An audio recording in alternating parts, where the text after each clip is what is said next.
ನಮಸ್ಕಾರ. ಕನ್ನಡ ಒನ್ ನ್ಯೂಸ್ಗೆ ಸ್ವಾಗತ. ನಾನು ನಿಮ್ಮ ಭಾಗ್ಯನಾರಾಯಣ ಬುಕ್ಕವರಪು.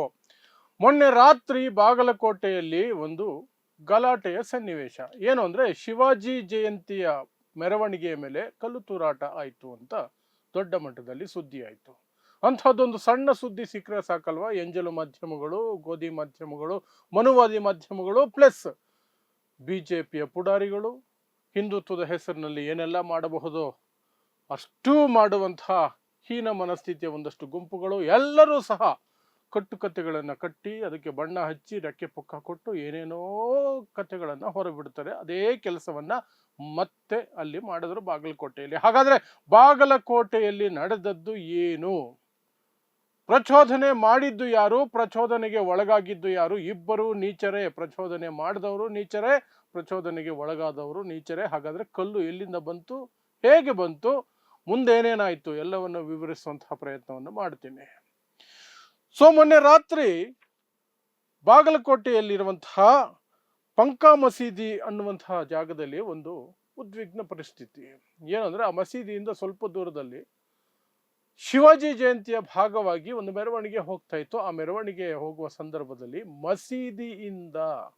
ಮಸೀದಿಯಿಂದ ಕಲ್ಲು ತೂರಾಟ ಆಯಿತು. ಚಪ್ಪಲಿಯೂ ಸಹ ತೂರಿ ಬಂತು ಅನ್ನುವಂತಹ ಆರೋಪಗಳು ಬಂತು.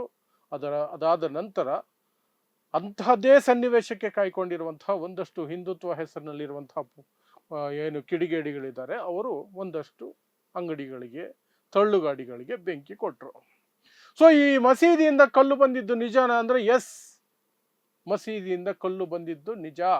ಅದು ಕ್ಯಾಮ್ರಾದಲ್ಲಿ ಸ್ಪಷ್ಟವಾಗಿ ದಾಖಲಾಗಿದೆ ಮತ್ತು ಕಲ್ಲುಗಳು ಪೊಲೀಸರ ಮೇಲೆಯೇ ಬಿದ್ದಿದೆ. ಏನ್ ನಡೀತು ಅಲ್ಲಿ ಅವತ್ತು? ಅಲ್ಲಿ ಕಿಲ್ಲಾ ಅನ್ನುವಂತಹ ಜಾಗದಿಂದ ಒಂದು ಮೆರವಣಿಗೆಯನ್ನ, ರೂಟ್ ಮ್ಯಾಪ್ ಅನ್ನ ಮಾಡಿಕೊಂಡು ಆ ಮೆರವಣಿಗೆಯನ್ನ ಹಮ್ಮಿಕೊಂಡಿದ್ರು. ಕಿಲ್ಲಾ ಅನ್ನುವಂತಹ ಜಾಗದಿಂದ ಅಂಬಾ ಭವಾನಿ ದೇವಾಲಯದಿಂದ ಹೋಗಿ ಮುಂದೆ ಬಸವೇಶ್ವರ ಸರ್ಕಲ್ ತಲುಪಿ ಅಲ್ಲಿಂದ ವಲ್ಲಭಾಯಿ ಚೌಕ್ಗೆ ಬಂದು ಅಲ್ಲಿಂದ ಪಂಕಾ ಮಸೀದಿ ಕಡೆಗೆ ಹೋಗಿ ಆ ನಂತರ ಮತ್ತೆ ಅದು ಕಿಲ್ಲಾ ಬಳಿನೇ ಅಂತ್ಯ ಆಗಬೇಕು ಅನ್ನುವಂಥದ್ದು ಆ ಒಂದು ಮೆರವಣಿಗೆಯ ರೂಟ್ ಮ್ಯಾಪ್.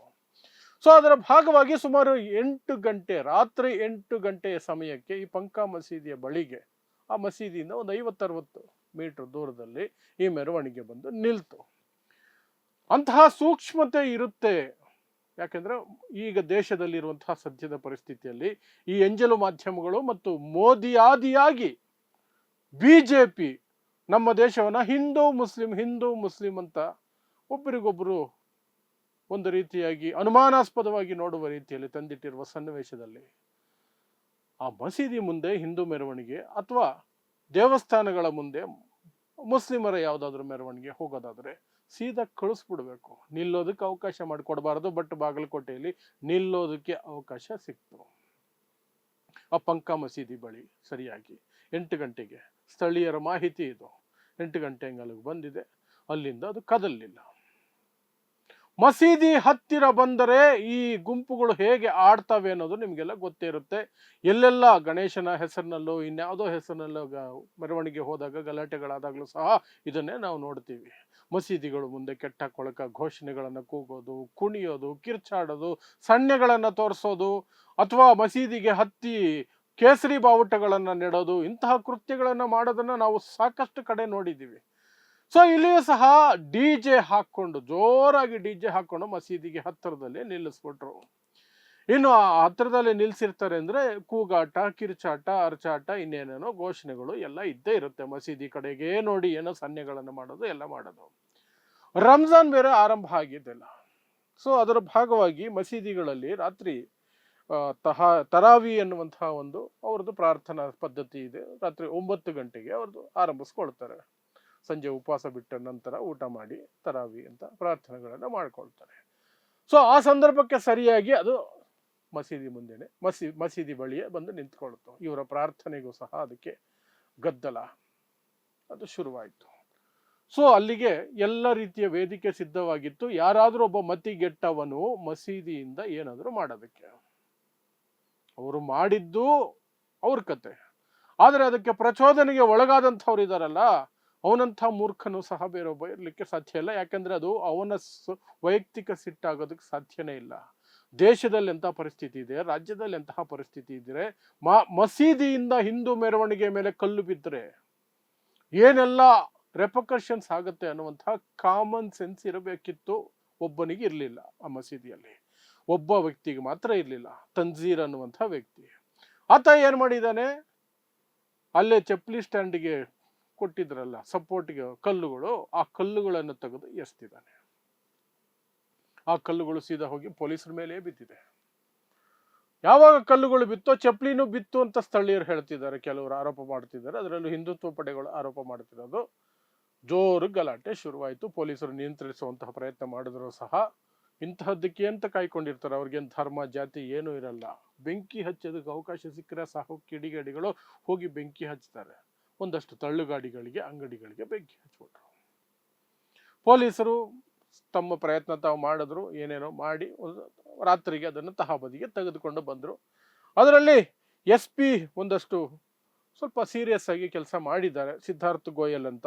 ಅವ್ರ ಮೇಲೆಯೇ ಕಲ್ಲು ಬಿದ್ದಿದೆ. ಆ ಮಸೀದಿಯಿಂದ ಬಂದಂತಹ ಕಲ್ಲು ಅವ್ರ ಮೇಲೆಯೇ ಬಿದ್ದಿದೆ. ಸೊ ಇಮಿಡಿಯೇಟ್ ಆಗಿ ಆ ವ್ಯಕ್ತಿ ತನ್ಜೀರ್ ಅನ್ನುವಂತಹ ಆ ಒಂದು ಮೂರ್ಖನನ್ನ, ಕಾಮನ್ ಸೆನ್ಸ್ ಇಲ್ಲದಂತಹ ಪ್ರಚೋದನೆ ಕೊಟ್ಟು ಬಿಟ್ರು ಅನ್ನೋ ಒಂದೇ ಕಾರಣಕ್ಕೆ ಪ್ರಚೋದನೆಗೆ ಒಳಗಾದರೆ ಈಗ ಅವನ ಜೀವನಾನು ಜೈಲ್ ಪಾಲು. ಅಷ್ಟೆಲ್ಲ ದೊಡ್ಡ ಗಲಭೆಗಳು ಆಯಿತು, ಏನೆಲ್ಲ ಆಯಿತು.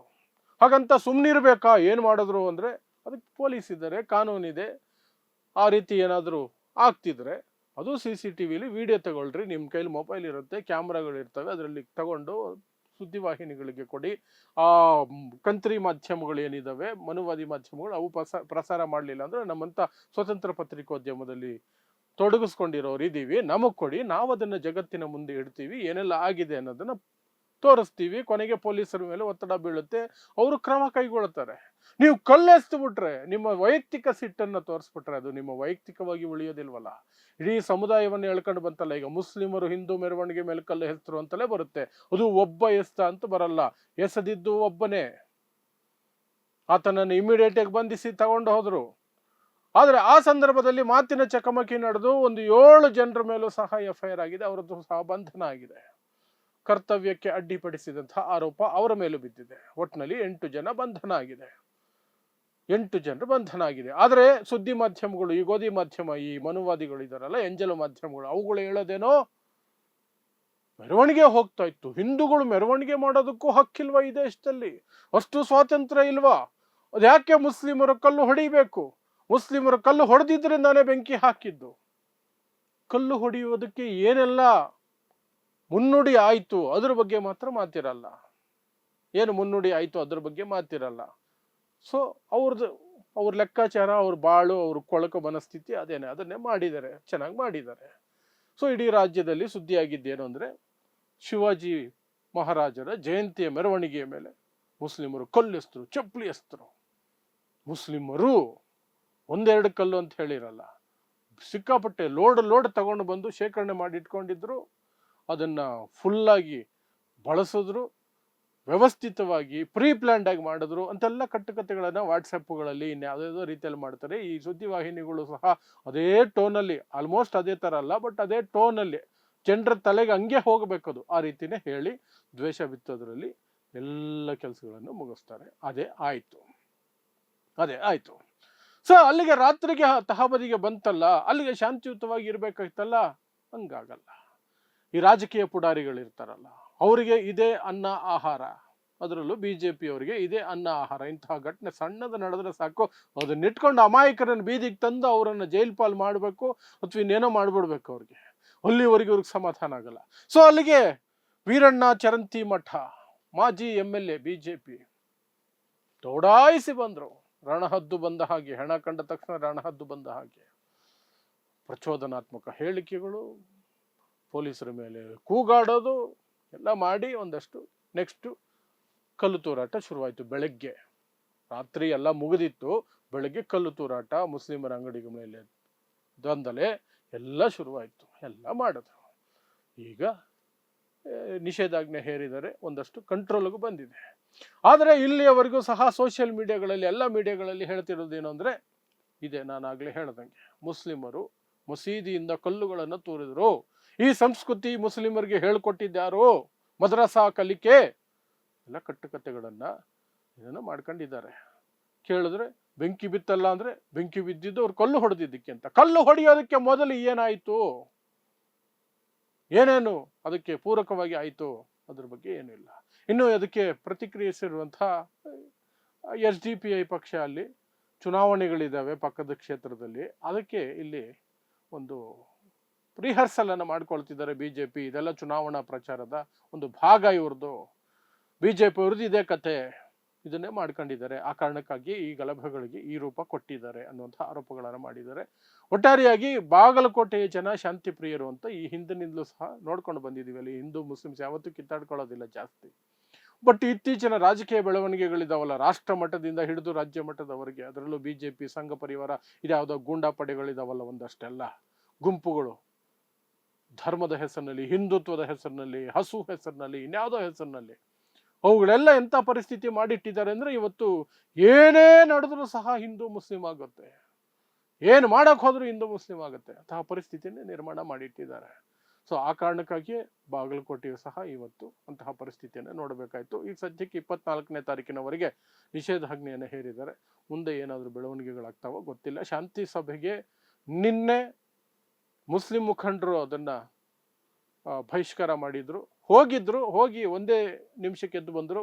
ಯಾಕೆ ಅಂದ್ರೆ ಅಮಾಯಕರನ್ನ 7 ಜನರನ್ನ ಯಾಕೆ ಎತ್ಕೊಂಡು ಹೋಗಿದ್ರಿ? ಕಲ್ಲು ಹೊಡೆದವನಿಗೆ ಏನು ಬೇಕಾದ್ರೂ ಮಾಡಿ, ನಮಗೆ ಕೊಡಿ, ನಾವೇ ಶಿಕ್ಷೆ ಕೊಡ್ತೀವಿ. ಕಲ್ಲು ಹೊಡೆದಿದ್ದು ತಪ್ಪು, ಅದನ್ನು ನಾವು ಒಪ್ಕೊಳ್ತೀವಿ. ಕಲ್ಲು ಹೊಡಿಬಾರ್ದಾಗಿತ್ತು. ಅವ್ರು ಏನೇ ಪ್ರಚೋದನೆ ಕೊಟ್ಟಿದ್ರು ಅವ್ನು ಕಲ್ಲು ಹೊಡೆದಿದ್ದು ತಪ್ಪು. ಆ ಕಿಡಿಗೇಡಿಯನ್ನ ಏನು ಬೇಕಾದ್ರೂ ಮಾಡಿ, ಶಿಕ್ಷೆ ಕೊಡಿ. ಬಟ್ ಇನ್ನು 7 ಜನನ ಸುಮ್ಮನೆ ಕರ್ತವ್ಯಕ್ಕೆ ಅಡ್ಡಿ ಅಂತ ಹೇಳಿ ಅರೆಸ್ಟ್ ಮಾಡ್ಕೊಂಡು ಹೋಗಿದಾರಲ್ಲ, ಅದೆಷ್ಟು ಸರಿ ಅಂತಂದ್ಬಿಟ್ಟು ಅವರು ಬಹಿಷ್ಕಾರ ಮಾಡಿದ್ರು. ಇವತ್ತು ಹಿಂದೂ ಸಂಘಟನೆಗಳು ಬಹಿಷ್ಕಾರ ಮಾಡಿದ್ದಾವೆ. ಯಾಕಂದ್ರೆ ಕಲ್ಲು ಹೊಡೆದವರು, ಬೆಂಕಿ ಹಚ್ಚಿದವರಲ್ಲಿ ಕೆಲವರನ್ನ ಬಂಧಿಸಿದ್ದಾರೆ. ಸೊ ಇವರು ನಮ್ಮ ಜನರನ್ನ ಯಾಕೆ ಬಂಧಿಸ್ತೀರಿ? ಮುಸ್ಲಿಮರು ಮಾಡೋದು, ನಾವೆಲ್ಲ ಅಮಾಯಕರು, ನಾವು ಬೆಂಕಿ ಅದಾಗದೇ ಹಚ್ಕೊಂಡ್ಬಿಡ್ತು, ಕಲ್ಲು ಅದಾಗದೇ ಬೀಸ್ಕೊಂಡ್ಬಿಡ್ತು ಅಂಗಡಿಗಳ ಮೇಲೆ ಅಂತ ಅವ್ರ ಕತೆ. ಅವ್ರು ಇವತ್ತು ಬಹಿಷ್ಕಾರ ಹಾಕಿದ್ದಾರೆ. ಸೊ ಶಾಂತಿ ಸಭೆ ನಡೆದಿಲ್ಲ, ನೀನೇನು ನಡೆದಿಲ್ಲ, ಇವತ್ತು ನಡೆದಿಲ್ಲ. ಅಂದ್ರೆ ಯಾವ ರೀತಿ ನಡಿಬೇಕಂತ ಆ ರೀತಿ ನಡೆದಿಲ್ಲ. ಬಟ್ ಪೊಲೀಸರು ಕಂಟ್ರೋಲಲ್ಲಿ ಇಟ್ಕೊಂಡಿದ್ದಾರೆ. We hope everything will come to normal. ಏನಾದರೂ ಡೆವಲಪ್ಮೆಂಟ್ಸ್ ಇದ್ರೆ ನಿಮ್ಗೆ ತಿಳಿಸುವಂತಹ ಪ್ರಯತ್ನವನ್ನು ಮಾಡ್ತೀನಿ. ಸೊ ನೋಡ್ತಾ ಇರಿ ಸಮಾಜಕ್ಕಾಗಿ ಕನ್ನಡ 1 ನ್ಯೂಸ್. ನಮಸ್ಕಾರ.